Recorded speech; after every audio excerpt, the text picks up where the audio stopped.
Kenapa hati ini seolah-olah selalu mencari-cari apa yang tersirat dan tersurat di dalam Al-Quran sebagaimana judul tentang gaib.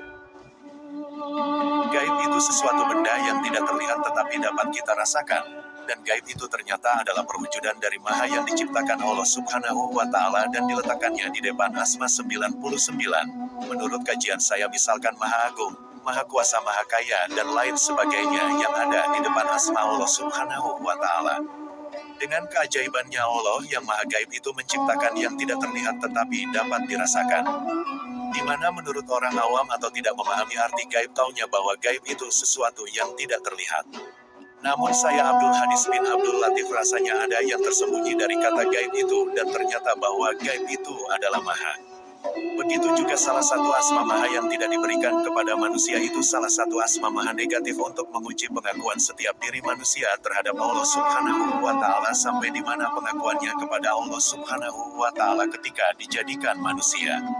Mengingat juga bahwa Allah Subhanahu wa Ta'ala menciptakan yang dirahasiakan agar manusia itu berpikir asal-usul diri. Makanya hanya menetapkan perkataan suara gaib setiap manusia yang bisa dijadikan bahan jujur atau tidaknya perkataan ketika suatu saat ditanya oleh KPK-nya Allah Subhanahu wa Ta'ala yaitu malaikat. Kalau bukti tertulis itu fakta dunia sedangkan fakta yang ada perkataan yang jujur, dan inilah yang akan menjadi laporan para malaikat. Inilah kedahsyatan yang Maha segalanya tanpa penolongnya yang Maha tidak terlihat oleh mata zahir maupun mata batin dapat atau bisa menciptakan yang gaib dan yang gaib pun tidak bisa melihat yang Maha gaib walaupun sama tidak terlihat oleh manusia dan bahkan iblis, setan serta jin berbentuk manusia tidak mampu melihat yang menciptakannya. Begitu juga yang gaib itu pun bisa membuat sesuatu menangis, marah, kecewa dan lain sebagainya. Yang sangat membahayakan manusia salah satu ilmu gaib yang membahayakan adalah belajar ilmu baik ilmu yang berhubungan pekerjaan maupun ilmu agama kepada guru atau dosennya tetapi ketika diberikan tugas atau amanat malah justru ilmu yang tidak pernah diajarkan malah dilakukan begitu juga ilmu agama diantaranya adalah korupsi dan membuat agama aliran. Maka manusia seperti inilah yang berguru yang tidak terlihat sebagaimana Quran Surat Al-Ahzab 33 ayat 72 yang artinya sesungguhnya kami menawarkan amanat kepada langit dan bumi, dan gunung-gunung tetapi semuanya enggan untuk memukul amanat itu dan mereka khawatir tidak akan melaksanakannya berat lalu dipikulnya amanat itu oleh manusia. Sungguh manusia itu sangat zalim dan bodoh. Ini akibat kezaliman sehingga menuruti ajaran guru yang tidak kelihatan atau setan gurunya maka kebodohannya mengakibatkan hukum yang berbicara. Di mana yang namanya hukum itu sebenarnya termasuk gaib namun disusun oleh manusia yang menjadi perwujudannya adalah perkataan untuk menjelaskan mana yang baik dan mana yang buruk atau mana yang benar dan mana yang salah. Dan ini lahirnya buat manusia yang berguru kepada yang gaib di mana bahwa guru itu yang lahiriah. Dan kalau menyimpang itu adalah dajjal makanya orang zalim itu diawali dengan kebodohan yang akhirnya manusia seperti ini pantas menjadi penduduk penjara. Mari kita renungkan seorang Islam pendidikannya tinggi S1 harus hingga S4 dengan gelar prof, dokter, dan lain-lain tingkat pendidikan sebagai pejabat di setiap instansi apabila sholat kelihatan hanya dirinya lah yang paling baik di hadapan Allah Subhanahu wa Ta'ala ini gara-gara mengikuti sang guru gaib yang diberikan kepada dajjal diikuti maka berakhir dengan kebodohan.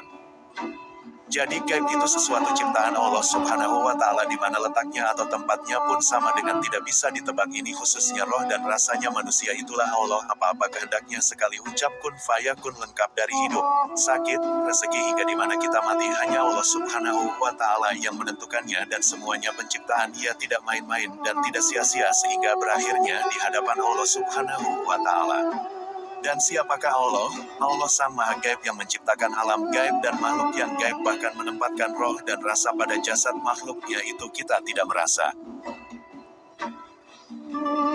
Andai kata roh dan rasa itu ditempatkan di hati coba lihat orang pingsan rohnya ada di jasadnya tetapi rasa tidak menyatu itulah ilmu Allah Subhanahu wa Ta'ala. Sekarang Allah ada di mana kalau kalian tanya Allah itu di mana maka jawabnya ada pada perkataan Allah itu sendiri yaitu ada pada Al-Quran Surat Al-Mujadilah 58 ayat 7 itulah jawaban bahwa Allah Subhanahu wa Ta'ala itu ada hanya saja yang perlihatkan petunjuk yang gaib saja karena Allah tidak dapat dilihat baik dengan matahari, maupun mata batin sekalipun oleh makhluk yang tidak terlihat. Namun menurut saya Abdul Hadis bin Abdul Latif hanya dua makhluk yang diciptakan oleh Allah itu sendiri melalui surat Al-Hajj 22 ayat 75. Artinya Allah memilih para utusannya dari malaikat dan dari manusia. Sesungguhnya Allah Maha mendengar, Maha melihat. Inilah keduanya yang mengetahui seperti apa Allah Subhanahu wa Ta'ala itu, di mana keduanya yang sanggup merahasiakan untuk tidak dijelaskan kepada apa-apa yang telah diciptakan. Yang penting ikuti apa yang dikatakannya oleh Allah itu sendiri. Bahkan Allah Subhanahu wa Ta'ala itu sendiri menjanjikan kepada umat Islam yang sifatnya beragama tetapi yang tidak merendahkan Allah Subhanahu wa Ta'ala dan Nabi Muhammad SAW seperti agama Islam aliran. Dan inilah perkataan Allah Subhanahu wa Ta'ala kepada nabinya, lihat surat Al-Imran 3 ayat 31. Artinya, katakanlah Muhammad, jika kamu mencintai Allah ikutilah aku. Niscaya Allah mencintaimu dan mengampuni dosa-dosamu. Allah Maha Pengampun, Maha Penyayang.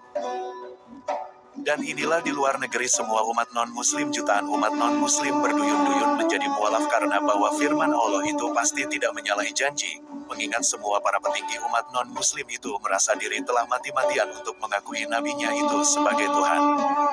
Dengan hijrahnya menjadi mualaf maka sangat bersyukur dosa-dosanya dihapus bagaikan bayi yang baru lahir. Tinggal umat Islam penganut Dajjal tinggal mau terbuka enggak nuraninya. Maaf saya Abdul Hadis bin Abdul Latif tidak mengajak untuk bertaubat, silahkan dilanjut bila keberatan dengan pengakuannya bahwa Islam dirinya lah yang paling benar.